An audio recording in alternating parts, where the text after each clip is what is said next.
At our company's annual black tie gala, my CTO husband's ex-girlfriend stood in front of our board of directors, lifted her champagne glass, and calmly offered to give him the baby I couldn't. Stick with me while I share my story, and if it touches you, don't forget to support our channel by hitting that subscribe button, dropping a like, and sharing it with the people you care about. I'm Callista Rowan. That night is burned into my memory like a scar I didn't know I was about to receive. The ballroom lights were soft and golden, reflecting off crystal glasses and polished marble floors. Everyone was dressed in silk, tuxedos, and confidence. We were celebrating a huge milestone for the company Brennan and I built together. I remember feeling proud walking in beside him. I had helped negotiate that contract. I had stayed up late reviewing numbers, calming investors, and planning the next expansion phase. I felt like an equal partner. Then I saw her. Aloan Price stood near the center of the room like she belonged there. She wore a deep emerald gown, and her smile was calm, too calm. When Brennan noticed her, his shoulders tightened for just a second. It was small, but I saw it. A wife always sees what others miss. I told myself it was nothing. People have pasts.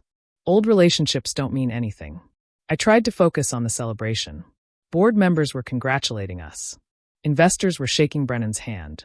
I was answering questions about growth strategy. Everything felt normal. Until dinner. Halfway through the evening, Aloan stood up. She tapped her glass lightly with a fork. The sound cut through the music. Conversations slowly faded. She looked directly at Brennan first, then at me. She said his name like it was still hers to say. Then she laughed softly and said he always wanted to be a father. She paused just long enough for everyone to understand what she was implying. Then she added that if I couldn't give him that, she would. I felt the blood rush from my face. I didn't cry. I didn't yell. I didn't even look at Brennan immediately. I just felt something inside me go very still. The room was silent. Some people looked uncomfortable. Some pretended not to hear. I finally turned to my husband, waiting for him to shut it down clearly and firmly. He hesitated. It was only a second, maybe less. But in that second, I understood everything I needed to know. He gave a weak laugh and called it a joke. He said everyone should relax. But he didn't sound angry. He didn't sound protective. He didn't defend me the way a husband should. I forced a smile. I even lifted my own glass and thanked everyone for coming. My voice sounded steady, but inside, I felt like the ground beneath me had shifted. That wasn't jealousy I felt. It was awareness. Because no woman makes a statement like that in public unless she believes she has something to stand on. And in that moment, I knew this wasn't just about an ex. It was about something much bigger. When the music started again and people returned to their conversations, I excused myself with a polite smile. I walked toward the hallway near the restrooms, not because I needed to fix my makeup, but because I needed a moment to breathe. I didn't cry. That surprised even me. Instead, I felt calm. Too calm. Brennan followed me a few minutes later. He tried to laugh it off, saying Aloan had always been dramatic. He said she liked attention. He told me not to take it seriously. But I wasn't reacting to her. I was watching him. He wouldn't look me fully in the eyes. He kept adjusting his cufflinks. He kept explaining without me asking questions. That told me more than any confession could. I asked him one simple thing. Why was she invited? He hesitated again. Said she had done some consulting work months ago. Said she still had connections with a few investors. Said it was professional. Professional. That word echoed in my head. Because if it was professional, why did she speak like she still had emotional rights to him? Why did she sound confident instead of desperate? I returned to the ballroom alone. I needed to observe. I noticed something small but sharp. Aloan wasn't acting like a guest. She was moving between board members easily. She laughed with two of our senior directors like she had met them before. Not tonight. Before. That was new information to me. Later that evening, while Brennan was pulled into a conversation with investors, I stood near the bar. Aloan approached me directly. She smiled like we were old friends. She told me she admired how gracefully I handled things. She said motherhood wasn't for every woman. She said some women are better suited for business. Her tone was soft, controlled, almost kind, but it was layered. She wanted me to feel insecure. She wanted me to question myself. Instead, I asked her how long she had been consulting for the company. She paused, just slightly. Then she said, long enough. That answer didn't sit right, because as co-founder and strategy director, I reviewed every major contract. I approved advisory payments. I handled strategic partnerships. And I had never seen her name formally presented in any board summary. That was when my calm turned into clarity. This wasn't about a baby. This wasn't about an emotional past. This was about positioning. When Brennan and I left the gala that night, the drive home felt heavy. He tried small talk. I stayed quiet, looking out the window at the city lights passing by. I wasn't hurt the way most people would expect. I was alert, because Aloan hadn't tried to win him back privately. She had chosen a public stage. Women don't take risks like that unless they believe they have protection. And if she believed she was protected, that meant someone had given her confidence. The next morning, I woke up before Brennan. I didn't confront him. I didn't argue. I made coffee, opened my laptop, and logged into our internal financial system. If Aloan had been working with the company, there would be records. I started with vendor payments. At first, nothing looked unusual. Regular operational expenses. Marketing retainers. Legal fees. Everything seemed clean. Then I searched her last name. Price Consulting Group. There it was. 3 separate payments over the last 6 months. Each one labeled as Innovation Advisory Services. The amounts were large. Larger than what we typically paid external consultants. My stomach tightened, but my face stayed calm. I clicked into the approval history. Approved by Brennan Hale. No secondary sign-off. No strategic review attached. No summary report submitted to the board. That wasn't normal. In our company, major consulting payments required at least 2 executive approvals. Especially at that level. Brennan knew that. We created that rule together to prevent misuse of funds. So why had he bypassed it? I kept digging. There was also a confidential project folder labeled R&D Phase Orion. Access restricted. I tried to open it. Access denied. I stared at the screen for a long moment. As co-founder, I should have access to every strategic project. There was no reason to block me, unless it was intentional. Later that afternoon, I casually asked Brennan about Phase Orion. I kept my tone light, almost curious. He stiffened slightly. Said it was just an experimental tech direction. Said he didn't want to burden me with the technical side. Said he'd explain it later. Later. Another delay. Another wall. That evening, I reviewed our shareholder structure documents. I wanted to see if anything had shifted. On the surface, everything looked unchanged. But then I found a draft attachment in our legal archive. It wasn't finalized, but it was dated 4 months ago. It outlined a potential equity reallocation plan tied to a family succession contingency. The language was careful, almost subtle. It described provisions that would activate under certain personal circumstances. I read it 3 times. If Brennan had a biological child outside our marriage, and if that child was legally recognized, a percentage of his equity would move into a protected trust. A trust that could later influence company control. My chest felt tight, but I didn't cry. This wasn't an accident. Aloan's comment at the gala wasn't random humiliation. It was leverage. If she gave him a child, she wouldn't just be connected to him emotionally. She would be tied to our company financially. And if Brennan had been quietly structuring things behind my back, then I wasn't just being replaced as a wife. I was being slowly removed as a co-founder. I didn't sleep much that night. Not because I was heartbroken, but because my mind wouldn't stop connecting the pieces. Every delayed conversation. Every late meeting. Every time Brennan said, "Trust me." Trust works both ways.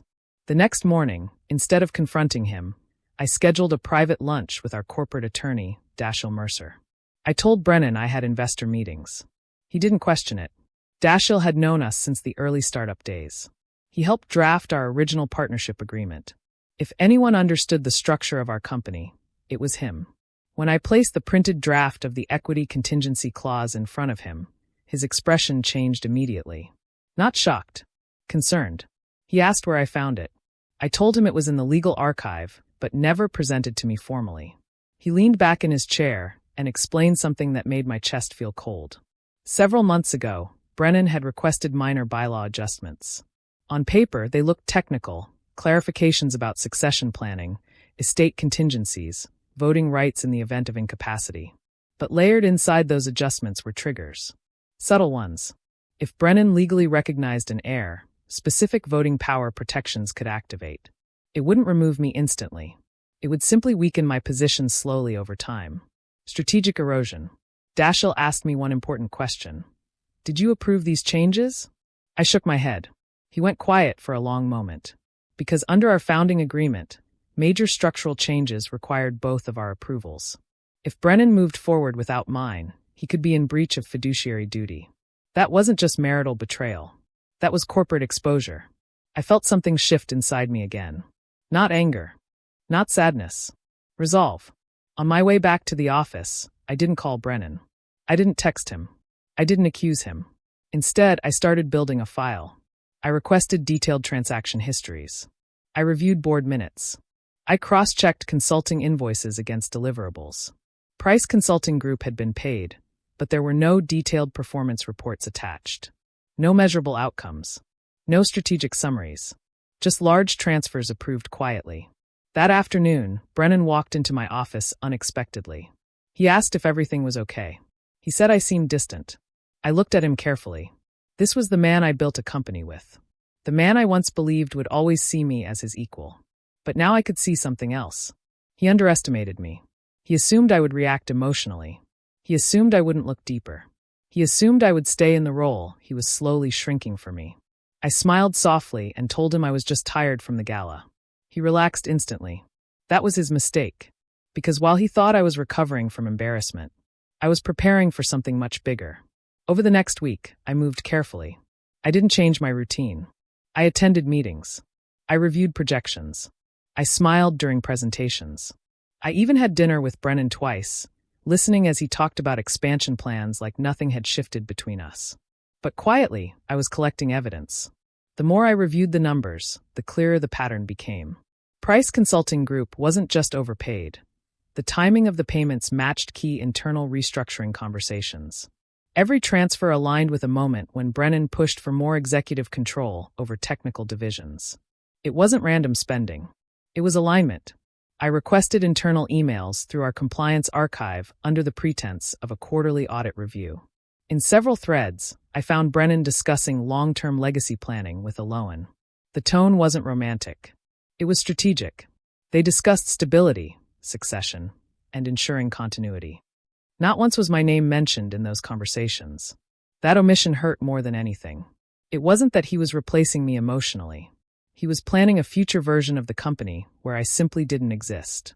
Instead of confronting him, I scheduled private conversations with two board members, Everett Klein and Marjorie Vance. I framed it as a governance concern. I asked neutral questions about bylaw amendments and succession triggers. Their reactions told me something important. They didn't fully understand the implications of what had been approved. The changes had been presented as technical clarifications. No one realized how those clauses could shift voting control under specific personal circumstances, which meant Brennan hadn't just hidden things from me. He had minimized transparency to the board as well. That crossed a line. I compiled everything into a structured report. Payment trails, legal drafts, email excerpts, governance risks. I didn't exaggerate. I didn't dramatize. I simply documented facts. Then I learned something unexpected. Another corporate celebration was scheduled in 3 weeks. A formal announcement dinner for a potential merger partner. High visibility. Full board attendance required. Aloan's name appeared on the guest list again. Of course it did. That told me Brennan was confident. He believed his transition plan was secure enough to continue positioning her publicly. He had no idea I had already spoken to legal counsel. He had no idea certain board members were beginning to ask quiet questions. And he definitely had no idea I had formally requested an agenda addition for that merger evening. The item was titled, Executive Governance Review. Simple, neutral, non-threatening, but loaded. I didn't feel revenge in the dramatic sense. I didn't want to humiliate him. I wanted clarity. If Brennan thought I would shrink quietly while he rearranged my future, he misunderstood the woman who built half of that company. The second gala wouldn't be about champagne. It would be about accountability. The night of the merger dinner arrived, and this time I wasn't walking in as a proud wife. I was walking in prepared. The venue was smaller than the first gala, but more exclusive. Only board members, senior executives, and the potential merger partners were present. The atmosphere felt polished and controlled. Brennan looked confident, relaxed even. He kissed my cheek before we entered, like everything between us was perfectly fine. Aloan arrived 20 minutes later. She wore white this time. Not soft white, bold white. Like she wanted to be seen. She greeted a few board members with familiarity that no longer surprised me. I watched her carefully, but I didn't feel intimidated. I felt ready. The merger presentation went smoothly. Brennan spoke about innovation, growth, legacy. That word again, legacy. I noticed how often he used it. After the presentation, the chair of the board began reviewing final remarks. That's when he paused and said, "Before we conclude, we have one additional agenda item, Executive Governance Review, requested by Callista Rowan." The room shifted. Brennan turned his head toward me slowly. Confusion first, then concern. I stood up calmly. My hands weren't shaking.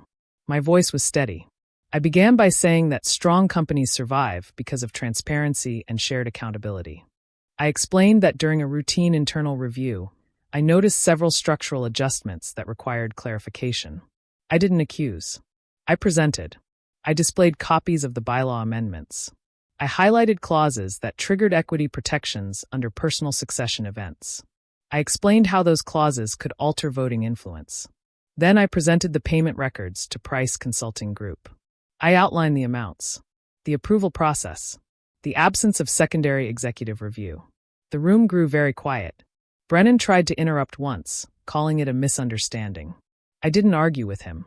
I simply asked Dashiell, who was seated at the end of the table as legal counsel, to confirm whether these changes required dual founder authorization. He answered clearly, "Yes." That one word changed everything. Board members began asking questions. Not emotional ones. Legal ones. Governance ones. Risk assessment questions. Eloan's confidence faded. She tried to explain her consulting role, but when asked to provide documented deliverables tied to the payments, she didn't have clear answers. Brennan looked at me like he was seeing me for the first time that night. Not as his wife. As his equal. As his opposition. I finished by saying something simple. I built this company with integrity. Any transition of power, personal or corporate, must be transparent. Anything less threatens everything we've created. I sat down. Within minutes, the board called for a formal review of the amendments and financial transfers. Brennan's executive authority was temporarily limited pending investigation. No shouting. No drama. Just consequences. When the meeting ended, Brennan tried to pull me aside. His voice was tight. He said I blindsided him. I looked at him calmly. "No," I said. "You just assumed I wouldn't look." The next 48 hours felt unreal. An internal investigation began immediately. Brennan's system access was limited. Financial auditors were brought in. The board scheduled emergency sessions. Everything moved quickly. The same speed we once used to build the company together. Only this time, it wasn't growth driving the urgency. It was damage control. At home, the silence between us was heavier than any argument could have been. Brennan tried to talk the first night. He said it wasn't what it looked like. He said the equity clauses were standard planning. He said Eloan's consulting role was exaggerated. I listened quietly. Then I asked him one question.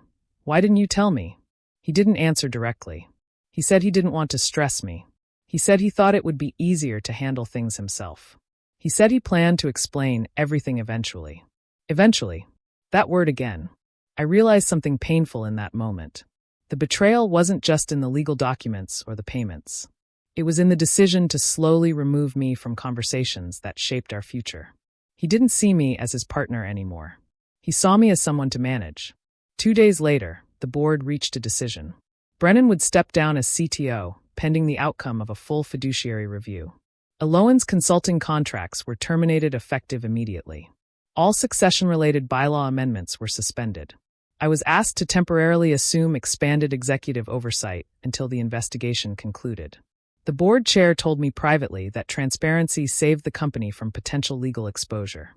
I thanked him, but inside, I didn't feel victorious. I felt clear. That evening, Brennan came home earlier than usual. He looked tired in a way I had never seen before. Not stressed. Not angry. Deflated. He said he never meant to hurt me. He said Eloan approached him about legacy planning when we had struggled with fertility treatments last year. He admitted he liked the idea of having options, of securing control, of not feeling powerless. There it was. It wasn't love for her. It was fear. Fear of losing influence. Fear of uncertainty. Fear of not having a future mapped exactly the way he wanted. And instead of facing that fear with me, he tried to engineer around me. I looked at him, really looked at him. The man I once admired for his brilliance had allowed insecurity to guide his decisions. And in doing so, he gambled our marriage and our company. I told him calmly that trust isn't rebuilt with explanations. It's rebuilt with transparency. And once transparency is broken at that level, something fundamental changes. The next morning, I contacted my personal attorney. Not out of anger, out of alignment, because I had protected the company we built. Now it was time to protect myself. There was no screaming, no dramatic goodbye, just paperwork, just clarity, and the quiet understanding that betrayal doesn't always end in chaos. Sometimes it ends in strength you didn't know you had. The divorce filing was.